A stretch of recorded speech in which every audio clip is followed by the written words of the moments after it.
தென்னை நார் மூலம் அழகிய நவீன காலணிகளை தயாரித்து பொள்ளாச்சி தென்னை நார் உற்பத்தியாளர் ஒருவர் சாதனை படைத்துள்ளார்.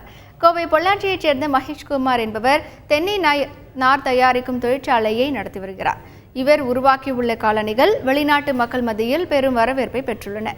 இந்த காலணிகளை அணிவதால் கால் வெடிப்பு, உஷ்ணம் மற்றும் வியர்வை பிரச்சனைகளிலிருந்து பாதங்களை காக்க முடியும் என்கிறார் இவர். எங்களுடைய கம்பெனியில் ஏதோ ஒரு புது ப்ராடக்ட் காயரில் பண்ணணுங்கிறதுக்கோசம் கடந்த 3 வருடமாக எங்களுடைய ஆராய்ச்சியின் மூலமாக புதிதாக காயரிலிருந்து காயர் ஃபுட்வேர் தயாரித்துள்ளோம். இது வெளிநாடுகளில் மிகப்பெரிய வரவேற்பை பெற்றுள்ளது. இப்போது துபாய் மற்றும் அமெரிக்காவுக்கு எங்களுடைய ஏற்றுமதி போய் கொண்டிருக்கிறது. இந்த காயர் ஃபுட்வேர் இந்தியன் மார்க்கெட்டில் கூடிய விரைவில் அறிமுகப்படுத்தியுள்ளோம். இது இந்த காயரில் என்ன அட்வான்டேஜ்னா, இது காலில் இருக்கிற ஈரத்தை அதிகப்படியான ஈரத்தை உறிஞ்சிக்கொள்ளும். இது குளிர்காலத்துக்கும் வெய்ய காலத்துக்கும் மிக சிறப்பான ஒரு கண்டக்டராகவும் யூஸ் ஆகும்.